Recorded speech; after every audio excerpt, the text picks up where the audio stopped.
दुनिया का सबसे बड़ा ट्रैफिक जैम शुरू हो चुका है। समंदर में खड़ी ये 150 से ज्यादा कार्गो शिप्स शॉर्टकट मारने के चक्कर में पैनामा कैनाल से गुजरने के लिए अपनी बारी का इंतजार कर रही हैं।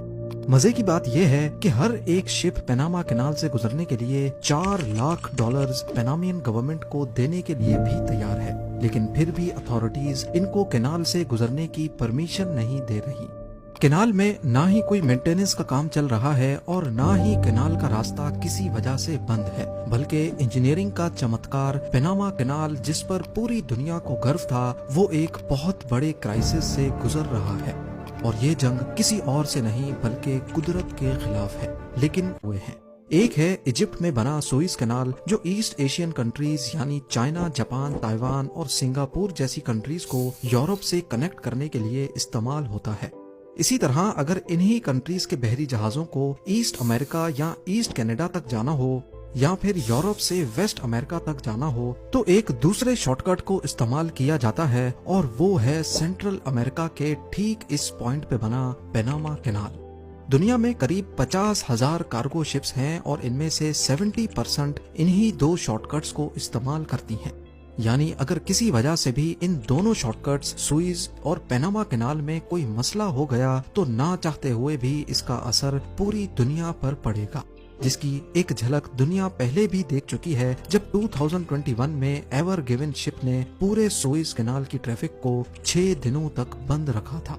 अगर ऐसा ही कुछ फ्यूचर में हुआ तो शिप्स को ऑल द वे घूम कर जाना पड़ेगा, जिसमें टाइम भी ज्यादा लगेगा और फ्यूल कॉस्ट भी एक्स्ट्रा लगेगी। घूम फिर कर ये एक्स्ट्रा कॉस्ट एंड यूजर को यानी मुझे और आपको पे करनी पड़ेगी। इन शॉर्टकट्स को इस्तेमाल करने के लिए शिपिंग कंपनीज कैनाल अथॉरिटीज को भारी टोल टैक्स भी पे करती हैं और साथ में इनके नखरे भी उठाने पड़ते हैं। लेकिन आखिर ऐसी भी क्या मजबूरी है और हमें कैनाल्स की जरूरत ही क्यों है? फर्ज कर लें यूरोप में यूनाइटेड किंगडम से एक शिप को वेस्ट अमेरिका में मौजूद सैन फ्रांसिस्को जाना है। अब इस शिप के पास अपनी मंजिल तक पहुंचने के दो रास्ते हैं। या तो वो सारे नॉर्थ अटलांटिक ओशन से गुजरकर साउथ अमेरिका के बॉटम केप हॉर्न को क्रॉस करके पैसिफिक ओशन में एंटर होगी और वहां से सैन फ्रांसिस्को तक जाएगी। ये टोटल डिस्टेंस 25,000 किलोमीटर से भी ज्यादा बनता है, जिसमें शिप को 28 दिन और कमोपेश 80 लाख लीटर फ्यूल खर्च करना पड़ेगा। इस पूरे ट्रिप में शिपिंग कंपनी का सिर्फ टाइम ही जाया नहीं होगा, बल्कि फ्यूल कॉस्ट की मद में $32 मिलियन भी खर्च होंगे, जो कि 260 करोड़ रुपए बनते हैं। दूसरा रास्ता है यूनाइटेड किंगडम से सीधा कैरेबियन सी और यहाँ पर पैनामा कैनाल का शॉर्टकट इस्तेमाल करके सीधा पैसिफिक ओशन और फिर सैन फ्रांसिस्को।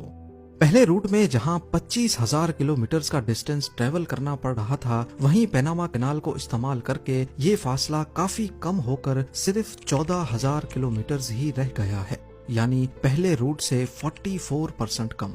पैनामा कैनाल की वजह से शिपिंग कंपनी को फ्यूल कॉस्ट में लगभग आधी बचत होती है, जो कि $14 मिलियन बनती है। अब आपको लग रहा होगा कि शिप्स को पैनामा कैनाल से गुजरने में ज्यादा बचत होती है, तभी वो यहाँ से गुजरना प्रेफर करते हैं, लेकिन ऐसा नहीं है। आजकल पैनामा कैनाल से गुजरने वाली एक शिप का टोल टैक्स $4 लाख के करीब है, लेकिन कभी कभार ये रेट $8 से $10 लाख तक भी चला जाता है और तब भी शिप्स खुशी खुशी ये रकम अदा करती हैं। कैनाल्स को इस्तेमाल करने का सबसे बड़ा फायदा टाइम की बचत है। अगर शिप्स एक रूट पे ही 15 या 20 दिन एक्स्ट्रा लगाएंगी, तो इसका मतलब ये हुआ कि साल में जो शिप 24 बार एक रूट पे चलती है, वो